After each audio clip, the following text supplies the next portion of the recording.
दिल्ली किसान, बदलते भारत की शान।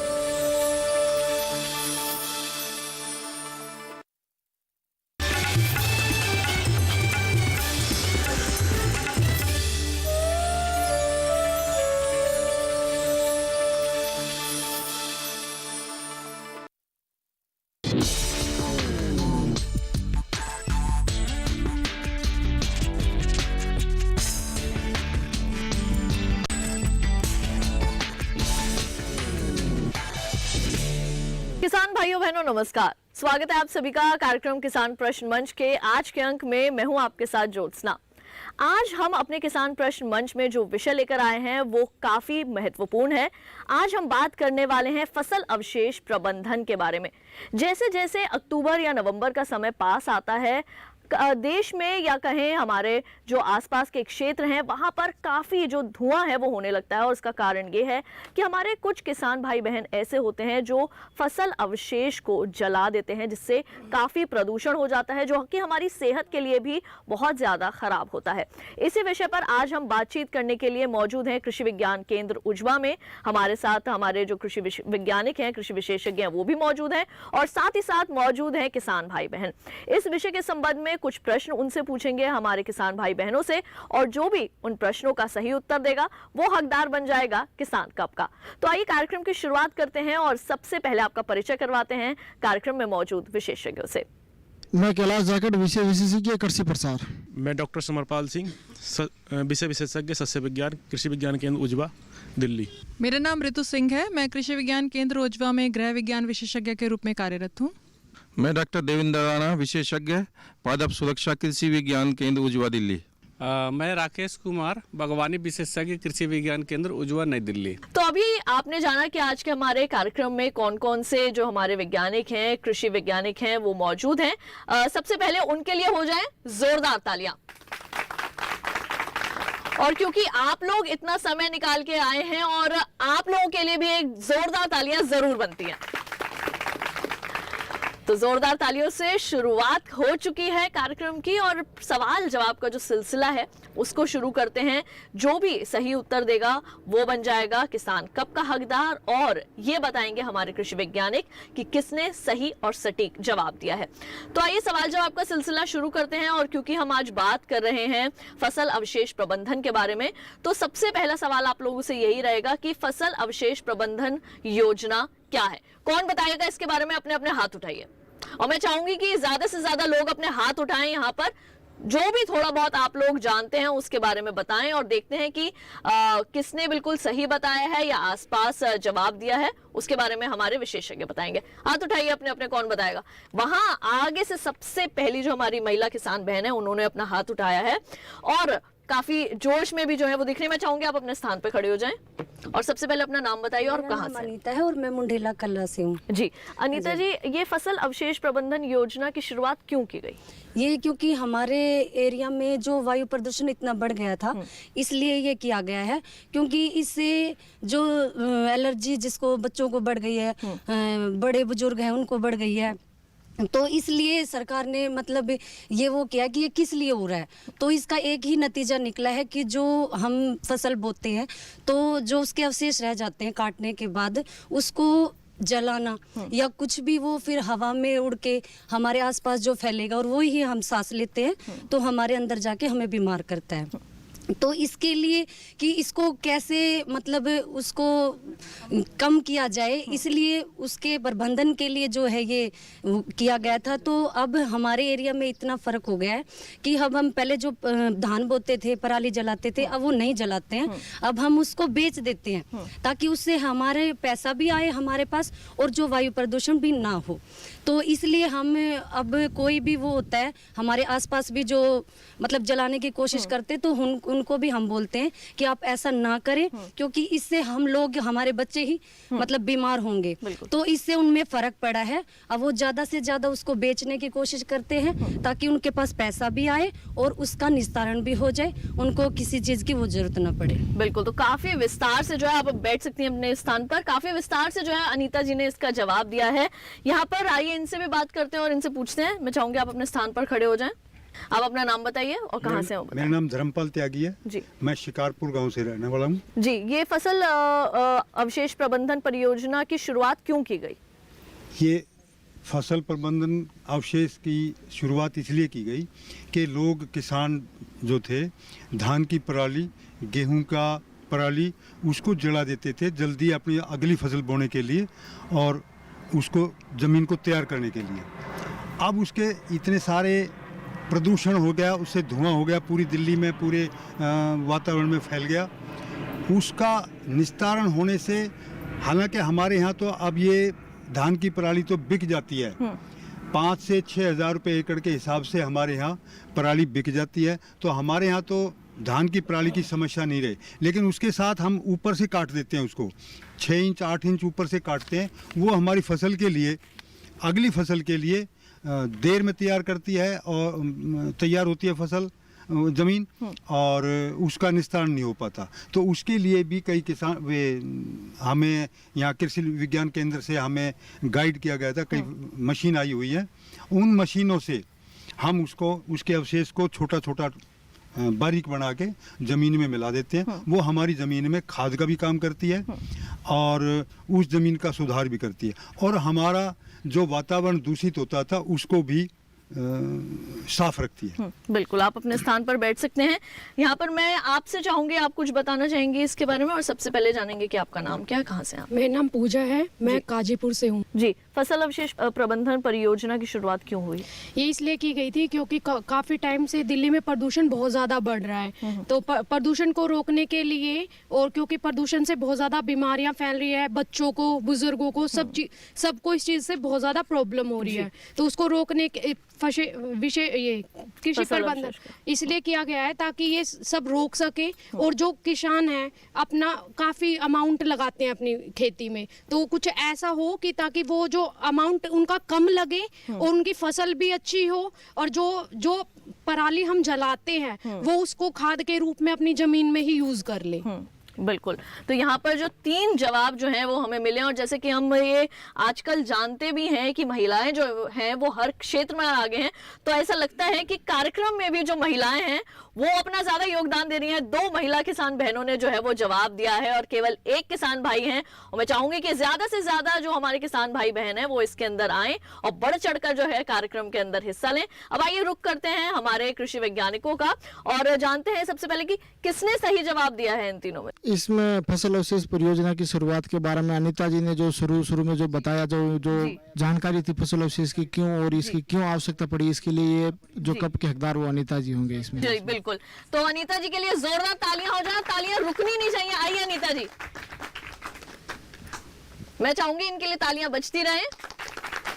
तो अनीता जी ने यहाँ पर जो है वो जवाब बिल्कुल सही दिया है, आसपास दिया है और साथ ही साथ जो कप है वो भी ले गई हैं। अब आइए एक बार फिर से रुक करते हैं हमारे कृषि वैज्ञानिकों का और आपसे जानेंगे इसके बारे में थोड़ा विस्तार से, इस परियोजना की शुरुआत क्यों की गई और खास तौर से जानेंगे कि कब इसकी शुरुआत हुई है। किसान भाइयों, इस फसल अवशेष की स्वस्थान प्रबंधन परियोजना की शुरुआत भारत सरकार के द्वारा 2018-19 के अंदर की गई थी। इस योजना के अंतर्गत पहले पंजाब के अंदर, हरियाणा के अंदर जो फसल अवशेषों को स्वस्थान प्रबंधन के अंतर्गत जो मशीनरी है उस पर पहले से ही कार्य चल रहा था। लेकिन जो हमारा जो मेजर जैसे मुख्य जो धान का क्षेत्र है पंजाब और हरियाणा, वहाँ पे किसान धान के फसल अवशेषों को जला देते हैं क्योंकि उनके पास इतना टाइम की, जो गेहूं की बुआई के अंदर टाइम की कमी होती है और इतने फसल अवशेष कंबाइन से जो हार्वेस्टिंग करने के बाद फसल अवशेषों के इतने अवशेष खेत में हो जाते हैं कि उनको प्रबंधन करने में भी किसान भाइयों को काफी खर्चा आता है। तो भारत सरकार में प्रधानमंत्री मोदी जी की कैबिनेट मीटिंग के अंतर्गत इस योजना की शुरुआत 1200 करोड़ रुपए देके 2018-19 के लिए इस योजना की शुरुआत की गई। इस योजना का ये दूसरा वर्ष है। तो इस योजना के अंतर्गत 4 राज्य काम कर रहे हैं, जिसके अंदर पंजाब है, हरियाणा है और जो पश्चिम उत्तर प्रदेश का भी क्षेत्र आता है और दिल्ली का भी है। इस योजना के अंतर्गत हरियाणा के सरकार जैसे कृषि, हर क्षेत्र के हर राज्य के अंदर कृषि विज्ञान केंद्र है वो, और राज्य सरकार भी इसमें मिलकर काम कर रही है। पिछली बार भी इसमें काफ़ी प्रोग्रेस, जो काफ़ी अच्छा कार्य हुआ। लगभग जो पराली जलती थी लगभग 40 से 45% पराली के जलने की जो संभावना वो कमी हुई है और लगभग 45 राज्यों के अंदर इस योजना का विस्तार हुआ है। योजना का विस्तार नई नई मशीनरीज के थ्रू हुआ है और नई मशीनरीज के थ्रू जो गेहूं की सीधी बोई हुई है, किसानों को जागरूक किया गया है कि भैया पराली नहीं जला के ये नई मशीनरीज के द्वारा भी आप गेहूं की बुआई कर सकते हैं। आपके पास एक ये भी उपाय है जी। बिल्कुल, तो यहाँ पर हमने विस्तार से जाना कि फसल अवशेष प्रबंधन परियोजना क्यों शुरू हुई और कब शुरू हुई, इसके बारे में हमने जाना। और एक जो हमारी प्रतिभागी हैं वो यहाँ पर किसान कब भी ले गई हैं। आइए एक बार फिर से रुक करते हैं हमारे किसान भाई बहनों का और उनसे पूछते हैं अगला सवाल। अब मैं आप लोगों से ये पूछना चाहूंगी कि फसल अवशेष जलाने से किस प्रकार के जो नुकसान है वो होते हैं, कौन बताएगा इसके बारे में। मैं चाहूंगी आप लोग अपने अपने हाथ जो हैं वो खड़े करें। वहां एक और हमारी महिला किसान बहन है जिन्होंने हाथ उठाया है और सबसे पहले उनसे पूछेंगे कि उनका नाम क्या है और ये इसका क्या उत्तर देती हैं। जी, सबसे पहले अपना नाम बताइए।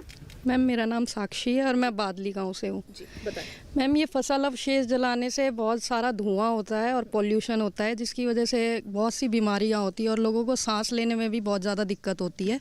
और दिल्ली के आसपास पंजाब वगैरह में जो जलाते हैं वहाँ से जो वायु है उड़ के यहाँ आती है, जिससे कि सांस की बहुत ज़्यादा इस टाइम पे दिक्कत हो जाती है।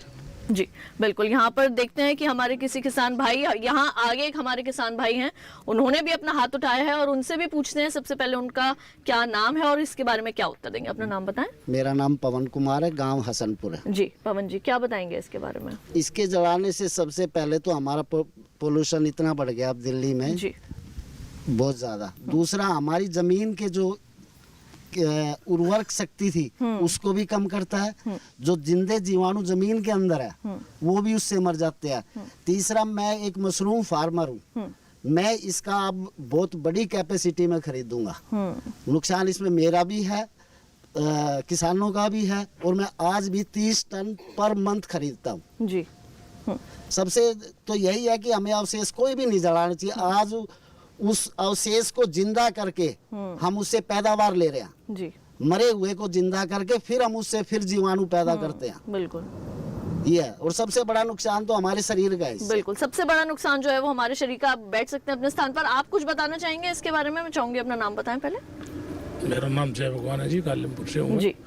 पराली जो हम मिलाते हैं जमीन के अंदर, उससे एक तो खाद की हमारे को मिलता है। हमारी जो फसल होने वाली है वो बहुत अच्छी होती है, बढ़िया होती है। लेकिन हम ये पूछ रहे हैं कि इसका नुकसान क्या है पराली नुकसान जलाने तो से? शरीर का है, सांस लेने में दिक्कत होती है, वायु प्रदूषण खराब हो जाता है, इससे जो है बिल्कुल ये प्रॉब्लम होती है। तो ये जो 3 जवाब हैं हमें यहाँ पर मिले हैं और आइए एक बार फिर से रुक करते हैं हमारे वैज्ञानिकों का और उनसे जानते हैं कि किसने बिल्कुल सही और सटीक उत्तर दिया है। जी, इसमें जो उत्तर दिया है जो पवन कुमार जी जो हैं, इन्होंने जो दोनों पहलुओं को ध्यान में रखते हुए आंसर दिया है। इसमें क्या है, उन्होंने बताया कि वायु प्रदूषण भी होता है जी। और दूसरा सबसे जो महत्वपूर्ण तो चीज पहले है, उनको एक बार कप दे देते हैं, फिर उसके बाद विस्तार से समझेंगे। पवन जी, आपके लिए जोरदार तालियां हो जाए इनके लिए।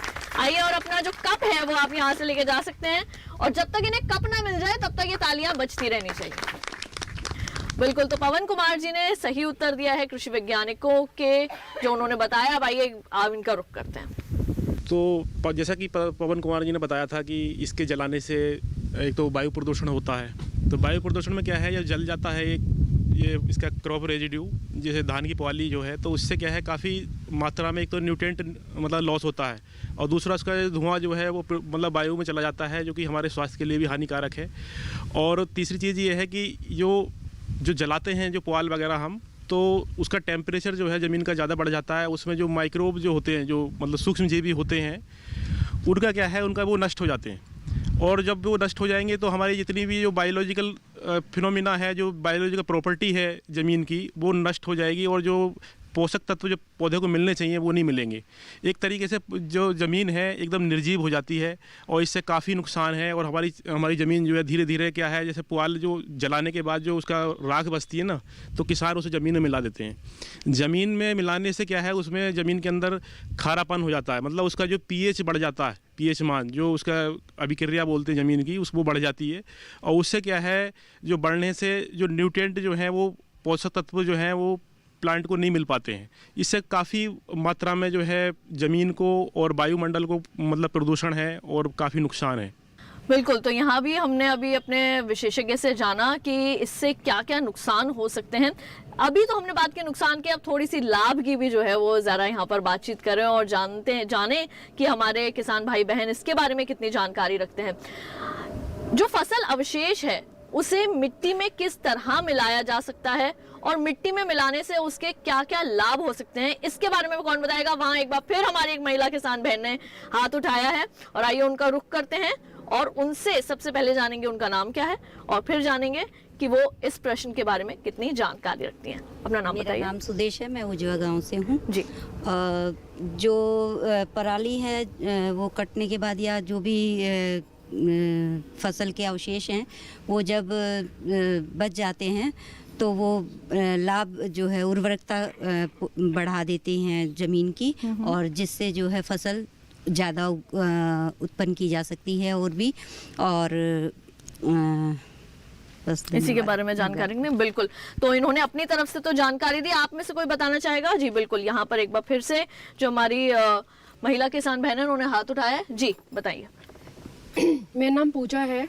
अगर हम पराल जला रहे हैं, पहली बात तो हमें जलाना नहीं चाहिए, जो इसका शेष बचता है उसे ही मिट्टी में मिला देना चाहिए जिससे कि ज़मीन उपजाऊ होती है, ज़मीन का पीएच मान बढ़ता है, खाद की कम आवश्यकता होगी अगर हम इसे ही मिला देंगे मिट्टी में। जो भी मतलब ये पराल वराल जलाते हैं इसका कुछ भाग अगर रह भी रहा है तो जलाने की बजाय उसे मिट्टी में ही मिला देना चाहिए ताकि जमीन उपजाऊ बन जाए और हमारी खेती भी अच्छी हो, उसमें मतलब किसानों को लाभ मिले। बिल्कुल, तो पूजा जी जितनी जानकारी रखती हैं उन्होंने उतने उस हिसाब से बताया। आप में से कोई बताना चाहेगा कि किस तरीके से इसे मिलाया जा सकता है? बिल्कुल, यहाँ पर एक हमारे किसान भाई हैं, मैं चाहूंगी आप इधर आ जाए और सबसे पहले आप अपना नाम बताइए। संजय त्यागी। जी संजय जी, किस तरह से मिलाया जा सकता है और इससे क्या लाभ? एक वो पलटू हल होता है जी, उससे जुताई करके खेत में और उसमें अच्छी तरह वो नीचे दब जाता है और वो मिल जाता है, फिर उसमें पानी दे दो तो वो सड़ जाएगा, तो उससे खाद लगेगी जी अच्छी, तो उससे फसल को बहुत ही फायदा होगा। और जो ये वैसा खाद डालते हैं जी हम यूरिया DAP, इसकी जरूरत नहीं पड़ती। हाँ जी बिल्कुल, तो 3 जवाब जो हैं वो यहाँ पर हमें मिले हैं और अब चलते हैं, एक बार फिर से रुक करते हैं हमारे किसान भाइयों का, हमारे जो विशेषज्ञ हैं उनका, और जानते हैं उनसे कि किसने जो है वो सही और सटीक उत्तर दिया है। जी, जो हमारे शिकारपुर से किसान भाई आए हैं उन्होंने इसका सटीक जवाब दिया है और उन्होंने जो मशीन के पहलू जो है वो जो दोनों ही पहलू के बारे में बताया। तो ये जोरदार तालियां हो जाए इनके लिए। आइए यहाँ पर अपना कप ले जाइए और जब तक इनको कप ना मिले तालियां बजती रहनी चाहिए।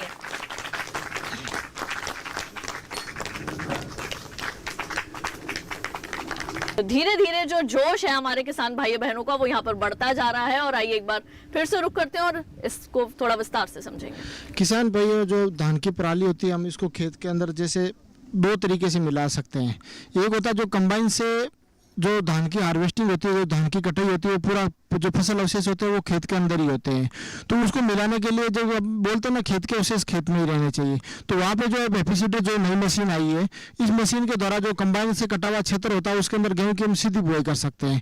तो हमारा एक जो फसल अवशेष होता है ना, जो धान का फसल अवशेष है वो खेत के अंदर खेत में रह गया, तो वो धीरे धीरे जो मतलब हम गेहूँ की बुआई के बाद जब गेहूँ की बुआई जो उनको सिंचाई करते हैं तो वो खेत में ही सड़ जाता है, तो मृदा की उर्वरकता शक्ति भी बढ़ती है। दूसरा जैसे अभी हमारे यहाँ किसान भाई बता रहे थे कि जो हम हाथ से कटाई करने के बाद जो हम धान की कटी हाथ से काफी ऊपर होती है, तो जो फसल उससे होते हैं ना वो हाथ से उसके मशीनरी जैसे हमारे पास सरब मास्टर है और सरब मास्टर चला सकते हैं, मल्चर चला सकते हैं, जो छोटे छोटे टुकड़ों में फसल अवशेष को करके खेत पे फैला देते हैं। वो भी खेत पे रहने के बाद हम जो 0 सीड कम फर्टिलाइजर ड्रिल है जो गेहूं की सीधी बुआई करती है, उसकी बुआई करने से जो खेत के जो बाकी जो अवशेष है वो खेत में ही रह जाते हैं और इससे भी खेत के अंदर फसल अवशेष रह जाते हैं, जो मृदा की उर्वरकता शक्ति में काफी फायदा करता है। बिल्कुल, तो यहाँ पे हमने काफी विस्तार से समझा इस विषय को भी और कार्यक्रम में चर्चा को आगे जरूर जारी रखेंगे, लेकिन फिलहाल वक्त हो चला है एक छोटे से ब्रेक का। जल्द लौटेंगे वापस, आप कहीं मत जाइए, देखते रहिए दूरदर्शन के साथ।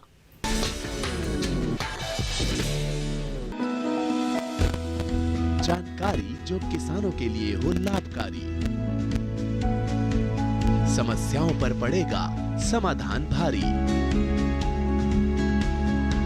कृषि की हर बात का ख्याल, कब कैसे की जाए बेहतर देखभाल, जानिए विशेषज्ञों के साथ, देखिए खेत खलिहान, सोमवार से शुक्रवार सुबह 7 बजे डीडी किसान पर।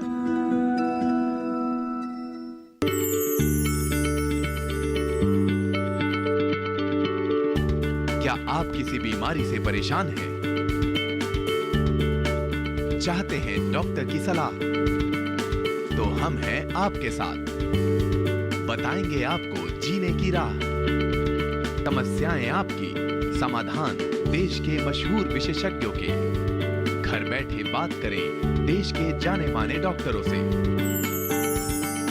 हमारे लाइव प्रोग्राम स्वस्थ किसान में हर शनिवार शाम 6 बजे से 7 बजे तक।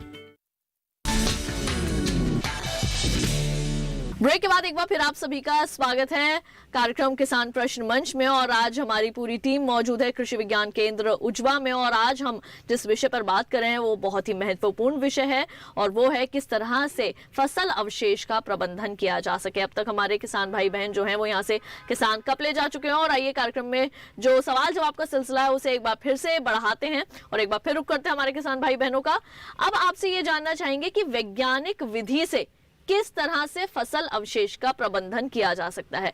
हमारे जो कृषि विज्ञान केंद्र उजवा के जो हमारे कृषि वैज्ञानिक है वो काफी यहाँ पे जो है प्रशिक्षण भी देते होंगे इस बारे में। तो आप लोग क्या जानकारी रखते हैं, किस तरह से वैज्ञानिक विधि से इसका प्रबंधन किया जा सकता है? कौन बताएगा? मैं चाहूंगी आप लोग अपने हाथ उठाएं।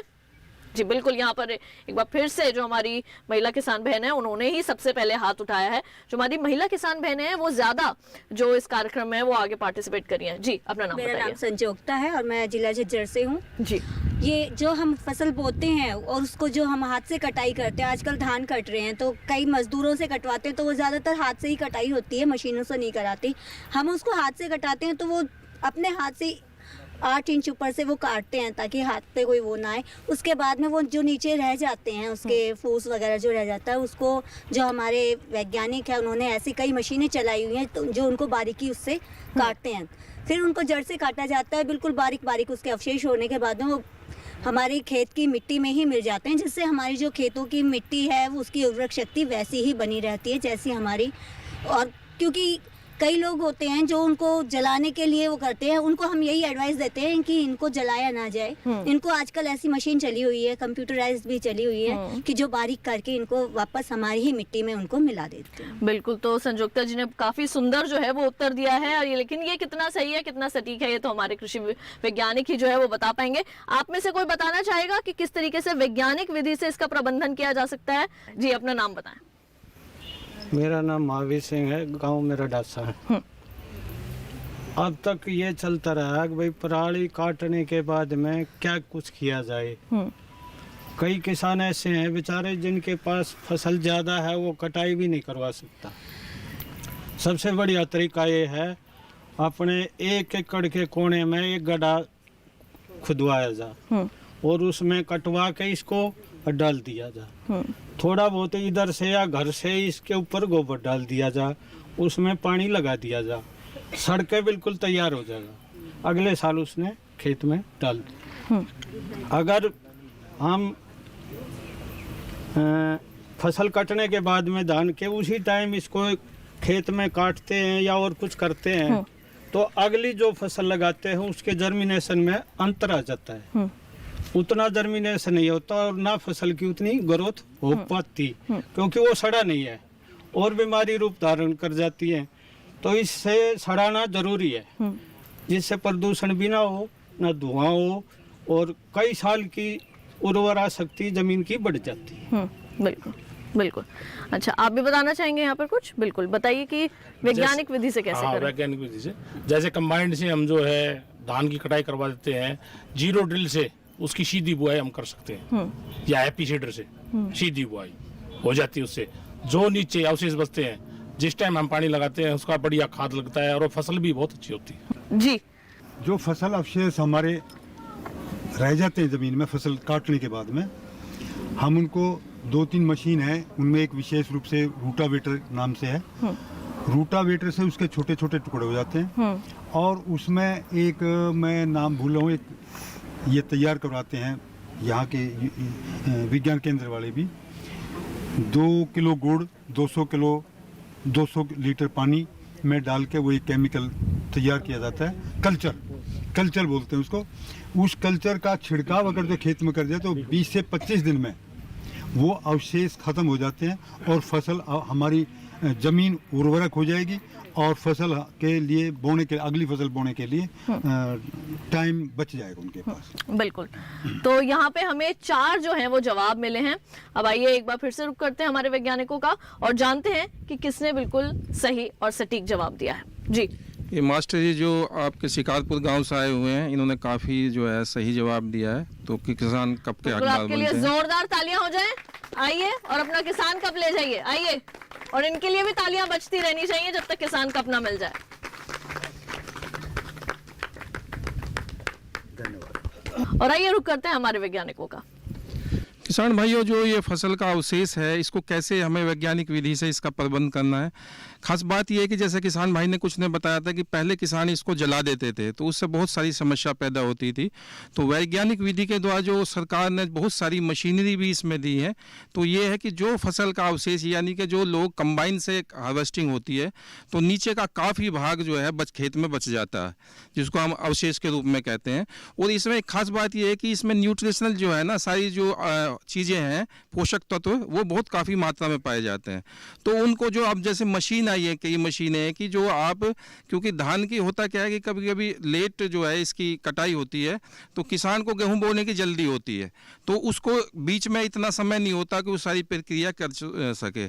तो इसके लिए हैप्पी सीडर जो दिया है मशीन है, उसके द्वारा डायरेक्ट जो है सीधी किसान भाई जो है गेहूं की बिजाई कर सकता है।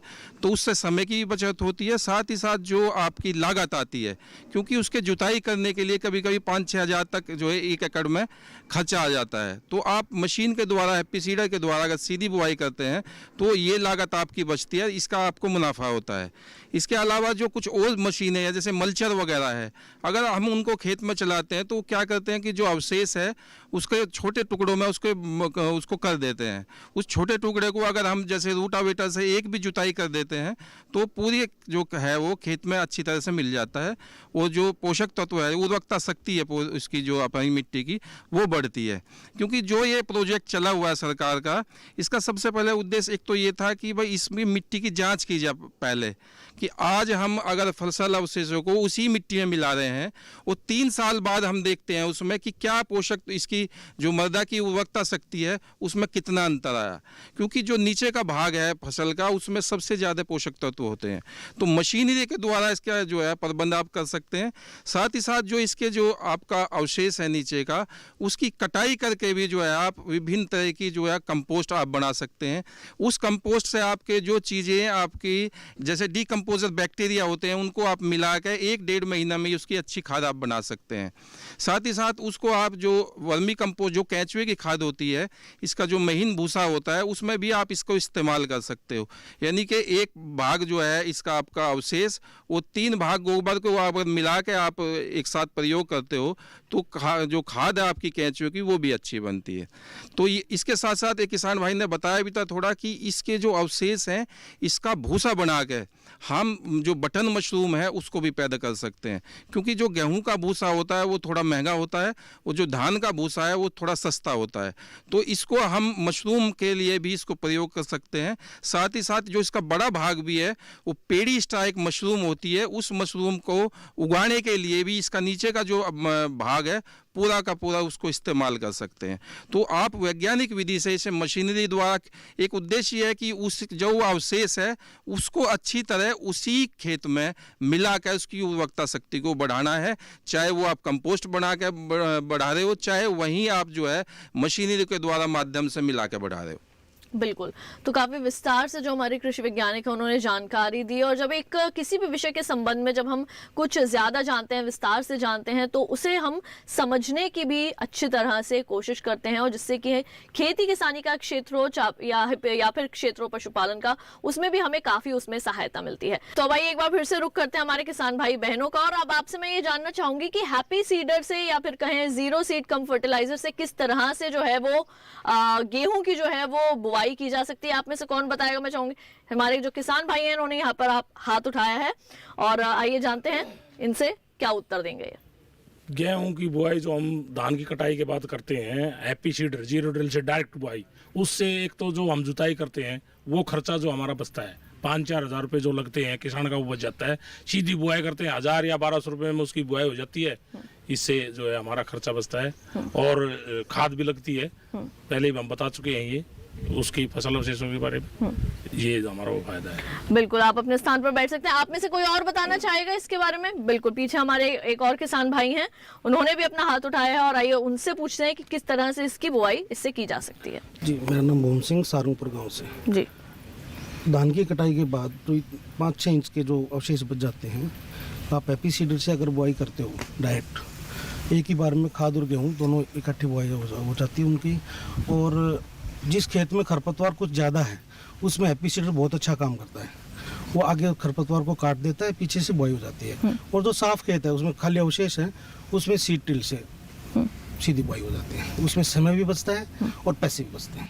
बिल्कुल, तो यहाँ पर 2 जवाब हमें मिले हैं और आइए चलते हैं एक बार फिर से हमारे विशेषज्ञों की तरफ और आपसे अब जानना चाहेंगे कि किसने बिल्कुल सही जवाब दिया है इसके बारे में। कि ये भूम जो सारंगपुर के किसान हैं, इन्होंने काफी कुछ जो है सही जवाब दिया। बिल्कुल, तो भूम सिंह जी के लिए जोरदार तालियां हो जाए यहाँ पर। आइए और अपना किसान कप जो है वो ले जाइए यहाँ से।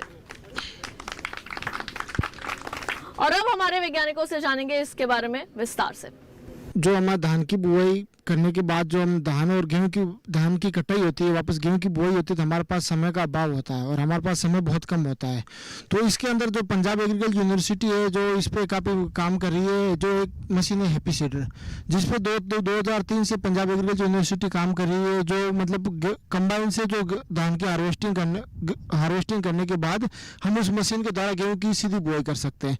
वैसे किसान भाई 1 एकड़ में यदि हम गेहूँ की जुताई करें, जो फसल अवशेष खेत के अंदर है उसको मिलाने, उसको मैनेजमेंट करने में जो हमारा लगभग 4 से 5 हज़ार रुपये खर्चा आ जाता है। लेकिन जब हमारे पास हैप्पी सीडर मशीन के द्वारा हम 1000 से 1200 रुपये में गेहूं की बुआई कर सकते हैं। और ये हैप्पी सीडर उसी खेत में जो कंबाइन से धान की हार्वेस्टिंग होती है, जो हमारे इस दिल्ली जैसे क्षेत्र के अंदर जहाँ से ज़्यादातर धान की हाथ से कटाई होती है, और हाथ से यदि किसान ऊपर से यदि धान की कटाई कर रहा है, जो मजदूर होते हैं यदि धान की कटाई काफ़ी ऊपर से करते हैं, तो हम हमारे कृषि विज्ञान केंद्र के अंदर सरब मास्टर और मल्चर मशीनरी जो उपलब्ध है, यदि उस मशीनरी के द्वारा भी आप अपने फसल अवशेषों को भूमि पे छोटे छोटे टुकड़ों में करके और 0 सीड कम फर्टिलाइजर ड्रिल के द्वारा भी बुआई कर सकते हैं। उसमें भी लगभग 4 से 5 हज़ार रुपये उसमें भी खेत जुताई का खर्चा आ जाता है। लेकिन जब हम 0 सीड कम फर्टिलाइजर ड्रिल से जुताई करते हैं तो फसल भी हमारी अच्छी होती है और बिल्कुल 500 रुपये में हमारे गेहूँ की जुताई हो जाती है। जो गेहूँ के जो खर्चा आता है वो बहुत कम, जुताई का खर्चा वो बहुत कम हो जाता है। बिल्कुल, तो काफ़ी अच्छी जानकारी जो है वो यहाँ पर हमारे कृषि वैज्ञानिक जो है वो आप लोगों को दे रहे हैं। हमारे घर बैठे जो किसान इस वक्त ये कार्यक्रम देख रहे हैं, हम उम्मीद करेंगे कि ये सभी जानकारियाँ उन सब के भी काफ़ी काम आएंगी। और आइए एक बार फिर से रुक करते हैं हमारे किसान भाई बहनों का। अब आपसे मैं ये जानना चाहूँगी, सब्जी लगाने वाले जो क्षेत्र हैं वहाँ पर फसल अवशेष प्रबंधन का कार्य किस तरह से किया जा सकता है? क्या जवाब देंगे इसके बारे में, और कौन जवाब देगा वो देखना है। कोई हाथ उठाएगा अपना?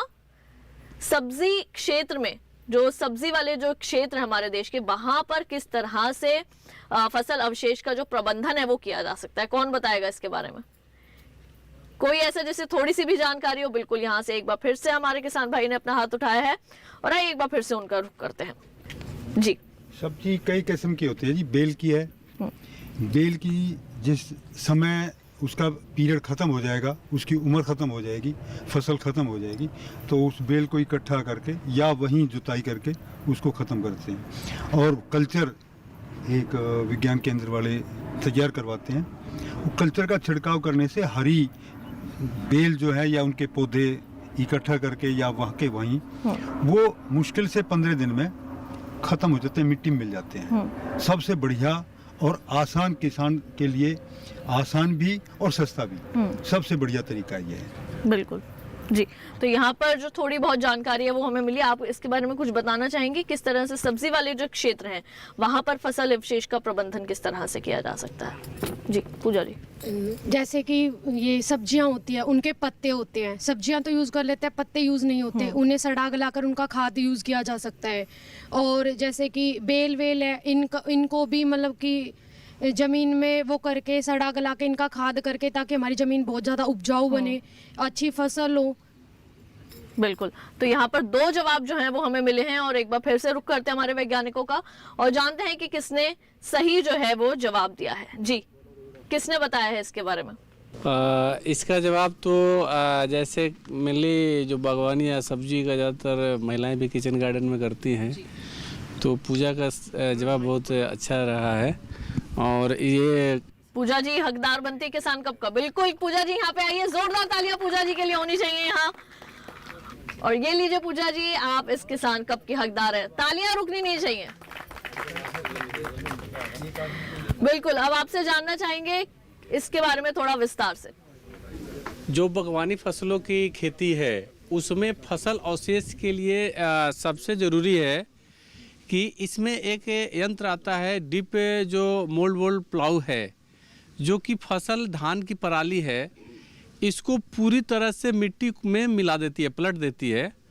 और उस एरिया में जहाँ पे, और ख़ासकर ये दिल्ली महानगर का क्षेत्र है, तो इसमें बहुत ज़्यादा स्कोप है। ये ज़्यादातर देखने को मिलता है, 3 सेक्टर है। एक तो जितने भी हमारे जो महानगर के आसपास या जो पेड़ पौधे लगे हैं और उनके जो लीफ लिटर्स आते हैं, जो पत्तियां गिरती है, उसको इकट्ठा करके आपने देखा होगा ज़्यादातर लोग जला देते हैं, जो कि वो भी एक पोल्यूशन का बहुत बड़ा कारण है दिल्ली में। तो उन पत्तियों को भी हम इकट्ठा करके एक जगह पे कंपोस्ट बना सकते हैं। इसके अलावा ये दूसरा चीज़ देखने को मिला कि जो फूल के अवशेष हैं, जो फ्लावर्स है, इन फ्लावर को भी अगर हम एक जगह इकट्ठा करके और उसको हम डिकम्पोजर के माध्यम से बनाते हैं तो एक बहुत अच्छे किस्म का हमारा फर्टिलाइज़र तैयार होता है। तीसरी बात आती है सब्जियों की। सब्जियों के जितने भी मंडी हैं यहाँ पे, क्योंकि दिल्ली एशिया की सबसे बड़ी मंडी है, आजादपुर मंडी है, केशवपुर मंडी है, वहाँ पे भी अवशेष होते हैं। जो सब्जियों के छिलके हैं या हमारे खेतों में जो अवशेष बचते हैं, इनको इकट्ठा करके अगर हम इनको एक जगह पे तीनों सेक्टर को, जैसे हमने बताया पेड़ पौधे की पत्तियां हैं, फूल है, इसके अलावा सब्जियों के जो अवशेष है, इसको आप इकट्ठा करके आप एक जगह पे डिकम्पोजर के माध्यम से अगर खाद बनाते हैं तो एक बहुत बड़ा अच्छा व्यवसाय, क्योंकि एक व्यवसाय का भी रूप धारण कर सकता है। तो इन अवशेषों को हम खाद तैयार करके पैकेजिंग करके मार्केट में बेच के आय भी प्राप्त कर सकते हैं। साथ ही साथ जो सब्जी वाले क्षेत्र हैं जहाँ पे धान की खेती होती है और सब्जी लगाना होता है, उन क्षेत्रों में ये पहले बहुत दिक्कत आती थी को लंबी अगर ठूट होती थी या अवशेष होते थे, उसमें सब्जी की बुआई करना मुश्किल होता था। तो इसके लिए जो सरकार द्वारा ये स्वस्थानीय प्रबंधन में जो स्कीम चलाई गई है, इसमें एक मशीन है जो कि डिप प्लाऊ है, उसको पूरे मिट्टी को और अवशेष को अंदर दबा देती है, जिससे कि आसानी से सब्जी वाले किसान उसमें खेत तैयार करके और सब्जी लगा सकते हैं। बिल्कुल, तो काफी विस्तार से जो है हमारे कृषि वैज्ञानिक ने इसके बारे में भी जानकारी दी। कार्यक्रम में चर्चा को आगे जरूर बढ़ाएंगे, लेकिन फिलहाल वक्त हो चला है एक और छोटे से ब्रेक का। आप कहीं मत जाइए, देखते रहिए दूरदर्शन के साथ। ये कामयाबी है अन्नदाता की, ये कहानी है खेत और खलिहानों की। कैसे करें अपने पशुओं की देखभाल, जानिए गांव-गांव के किसानों का हाल। देखिए गांव किसान सोमवार से शुक्रवार दोपहर 12:05 पर।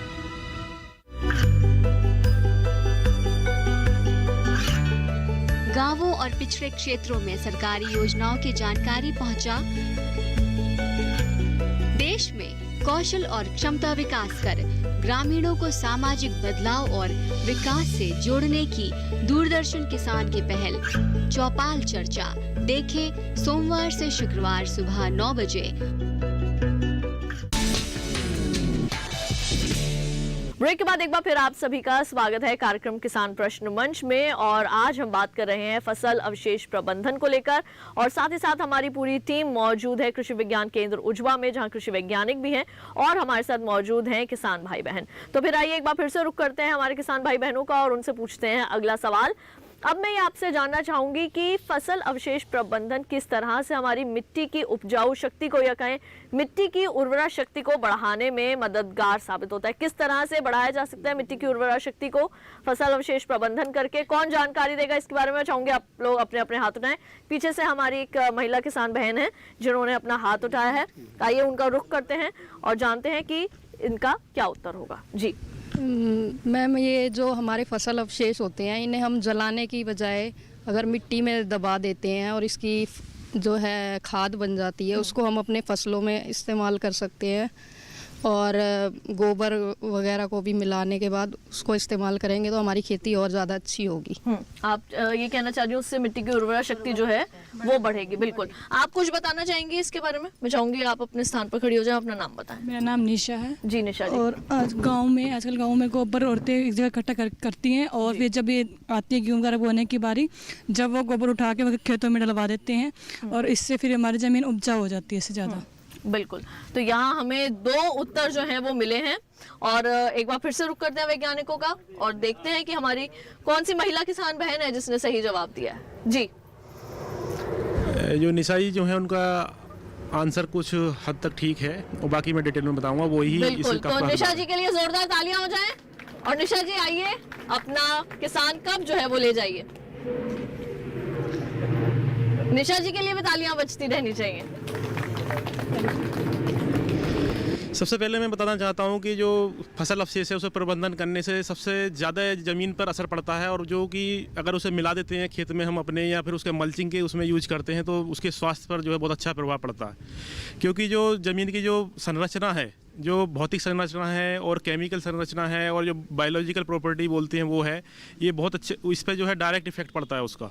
इसमें क्या है, जो मतलब भौतिक संरचना जो है ज़मीन की, उसमें क्या होता है, जैसे हम अपना जो रेजिडू जो क्रॉप रेजिडू जो है, जो धान का अवशेष है, उसे जब मिलाते हैं तो जो जीवाश्म जो है, जीवाश्म पदार्थ की मात्रा भी बढ़ती है उसके सड़ने के बाद में। जब जीवाश्म पदार्थ की मात्रा बढ़ेगी तो हमारी जो ज़मीन की संरचना है वो अच्छी होगी और उसमें क्या है, जो न्यूट्रिएंट जो होंगे वो भी ज़्यादा होंगे, जो पोषक तत्वों की मात्रा भी बढ़ेगी। और जैसे हम उसे ज़मीन में मिलाने के बाद क्या होती है, जो जल धारण क्षमता है ज़मीन की वो भी बढ़ेगी। और तीसरी चीज़ ये है कि जो हम जैसे जीरो टिलेज से सोइंग करते हैं धान की, वो गेहूं की, तो उसमें क्या होगा, गेहूं की सोइंग करते हैं जीरो टिलेज से, तो उसमें ज़मीन जो है कम डिस्टर्ब होती है, जिसमें क्या है कम जुताइयों की आवश्यकता होती है, एक में ही हो जाता है। और बाकी जो जैसे फार्मर ज़्यादातर करते हैं उसमें 8-9 जुताइयों की ज़रूरत पड़ती है और उसमें क्या होता है, जो 8-9 जुताइयों की ज़रूरत पड़ेगी तो खेत ज़्यादा तक खुलेगा। खुलने से क्या होता है, उसमें जो ऑक्सीजन जाएगी, वो ऑक्सीजन जाएगी, हवा जाएगी, उससे क्या होता है, जो जीवाश्म पदार्थ जो पहले से ही है वो डिकम्पोज हो जाता है जल्दी से और उसमें धीरे धीरे कम मात्रा, मतलब धीरे धीरे ख़त्म होने लगता है। और ज़्यादा से ज़्यादा जुताई करने से हमारी जो संरचना जो है ज़मीन की वो ख़त्म हो जाती है। इससे क्या है, जैसे हम जीरो टिलेज से करते हैं जुताई तो उसमें कम से कम जुताई होगी और जो हार्ड पैन जो बनती है ना, उस ज़मीन के नीचे जुताई करने से जो है ज़्यादा जुताई करने से एक नीचे लेवल पर हार्ड पैन बन जाती है, जो कि पानी का नीचे जाना रोक देती है। और जैसे हम इस तरह की तकनीकें अपनाएंगे, जैसे जीरो टिलेज, हैप्पी सीडर, तो इनसे इस तरह की संभावनाएं कम रहती हैं। और जो है उसकी जो पोषक तत्व की जो मात्रा है वो अवेलेबिलिटी उसे पौधे को ज़्यादा रहेगी, जिससे कि वाटर जो है उसे, मतलब वाटर होल्डिंग कैपेसिटी जो होती है, वो जैसे जल धारण क्षमता बढ़ने से जो है हमारे पौधे जो हमेशा जो पानी का जो फ्लो है पौधे तक हमेशा बना रहेगा। तो काफी विस्तार से इस विषय के संबंध में भी यहाँ पर जो हमारे कृषि वैज्ञानिक हैं उन्होंने जानकारी दी। आइए एक बार फिर से रुक करते हैं और इस कार्यक्रम में न केवल हम जो है वो किसान भाइयों बहनों से प्रश्न पूछते हैं, बल्कि अगर उनके मन में भी कोई समस्या है और वो अपने किसी प्रश्न का उत्तर चाहते हैं तो वो भी सीधा जो है वो हमारे वैज्ञानिकों से यहाँ से इस कार्यक्रम के जरिए बातचीत कर सकते हैं। अब आप में से कोई प्रश्न पूछना चाहेगा हमारे कृषि वैज्ञानिकों से किसी इस विषय के संबंध में, बिल्कुल यहाँ पर काफी जो है वो हाथ पीछे से खड़े हुए हैं और जानते हैं कि उन लोगों के मन में क्या प्रश्न है, वो क्या पूछना चाहेंगे हमारे विशेषज्ञों से। आप अपने स्थान पर खड़े हो जाइए और अपना नाम बताइए। मेरा नाम दिलदार सिंह है, गांव डासा है जी। हम आपसे एक बात पूछना चाहते हैं, आपके हर प्रश्न का सवाल हमने दिया जो बैठे हैं, हमने दीमक से क्यों कर छुटकारा मिलना हम नहीं बता दो, ये हमारा सवाल आप दो। बिल्कुल, तो ये जानना चाहते हैं कि किस तरह से दीमक से जो है वो छुटकारा पाया जा सके। आप अपने स्थान पर बैठ सकते हैं। दीमक का सबसे पहले तो ये कि आपके क्या गेहूं में समस्या आती है या किसी सब्जी में आती है, किस चीज में समस्या आती है? किस दीमक की फसल में आपको? जो है वो समस्या आ रही है, गेहूं में आ रही है कि सब्जी फसल में? फसल में समस्या आ रही है, फल में भी, सब्जी में भी और गेहूं में भी। अगर अभी आप जैसे बता रहे हैं कि अगर आपको अभी बुआई करेंगे जैसे गेहूं की, तो सबसे पहले दीमक के बचाव के लिए आप क्लोरोपाइरीफास नाम से एक दवाई आती है, उस दवाई को 4 ml मात्रा 1 किलो बीज के लिए आप पहले तो बीज में मिला लीजिए उसके ऊपर जो कि ये लिक्विड में आती है, इसको आप बीज के ऊपर डाल लेंगे, फिर हाथ से उसे मिला दीजिए, फिर इसकी आप बुआई किए।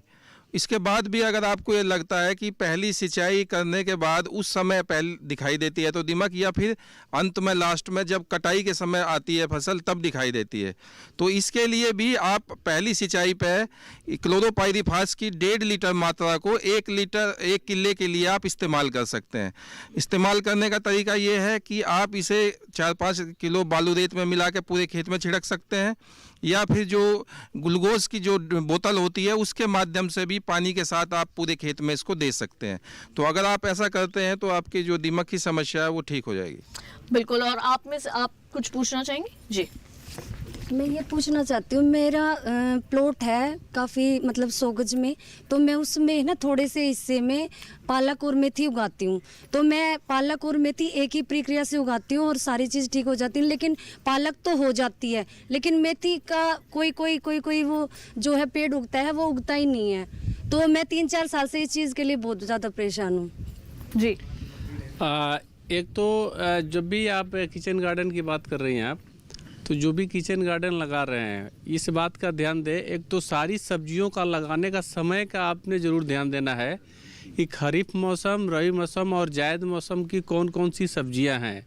जैसे कि आपने बताया मेथी की समस्या है, तो मेथी का अभी लगाने का जो समय है, क्योंकि तापमान बहुत ज़्यादा अभी था, लेकिन अभी 2-3 दिन से तापमान बहुत अच्छा है, तो 25-26 डिग्री आप पेपर वगैरह में तापमान निकलते रहते हैं, तो 25-26 डिग्री सेंटीग्रेड जब तापमान हो जाए तो उस टाइम अभी का समय है, आज के डेट में मेथी लगाने का बहुत सही समय है, क्योंकि तापमान अधिक होता है तो उसमें क्या होता है, डैम्पिंग ऑफ डिजीज आती है। उगता तो है लेकिन वह तापमान अधिक होने के कारण से वो उसमें से निकल जाता है। तो आपने तापमान का ध्यान देना है और समय का ध्यान देना है। तो आप अभी समय अच्छा है, आप इस समय लगाएंगे तो आपका मेथी अच्छा चलेगा। बिल्कुल। एक और हमारी किसान बहन है जिन्होंने अपना प्रश्न जो है वो करना है विशेषज्ञों से। जी, अपना प्रश्न पूछिए। मेरा प्रश्न ये है कि मेरे घर में जो है अमरूद और चीकू और अनार की बेल लगी हुई है, उसके पत्ते जो हैं बहुत जल्दी कीड़ा जो लग जाता है और वो खा जाते हैं, जिससे जो है फल भी काला हो जाता है एक स्थिति में। तो मैं ये जानना चाहती हूँ उसके उपचार के लिए मुझे क्या? जी, अभी जो आपने बताया कि अमरूद में भी, चीकू में भी आपके यहाँ कीड़ा लग जाता है, तो कीड़ा के लिए, क्योंकि आपने किचन अपने घर के लिए है, खासकर हो सकता है कि किचन गार्डनिंग भी अगर आप कर रहे हो तो हो सकता है उसमें भी कीड़ा आ रहा हो, तो उसके लिए आप जो है नीम पेस्टिसाइड आती है, नीम ऑयल के नाम से, क्योंकि जो अब हम घर के लिए करते हैं, थोड़े एरिया में करते हैं, किचन गार्डनिंग में करते हैं, तो ये उद्देश्य होता है कि केमिकल का हम कम से कम प्रयोग करें।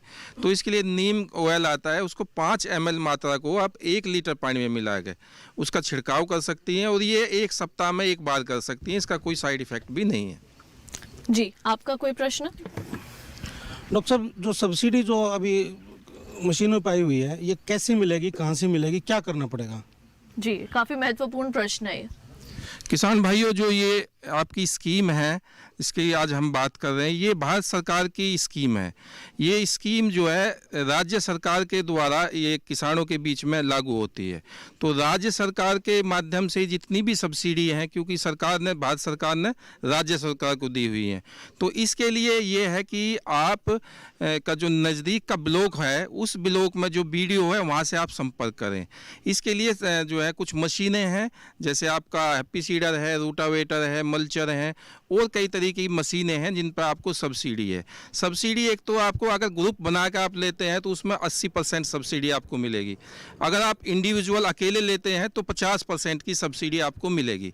लेने का तरीका ये है कि आप जो है एक फार्म आपको मिलेगा BDO के यहाँ से, उसको आप भरिए।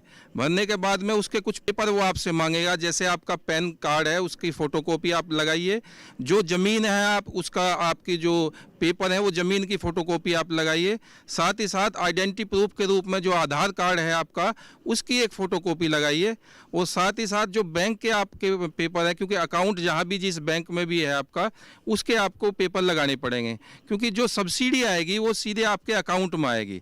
तो ये चीज़ें आप जमा कर दीजिए। उसके बाद सरकार के द्वारा एक पूरे जो इंस्ट्रूमेंट हैं, ये जितनी भी मशीनें हैं, इनके कंट्रोल रेट पर एक पूरी की पूरी लिस्ट है भारत सरकार की वेबसाइट पे, उसमें से भी आप देख सकते हैं कि किस जो है कंपनी से आप जो है ये मशीन खरीद सकते हैं।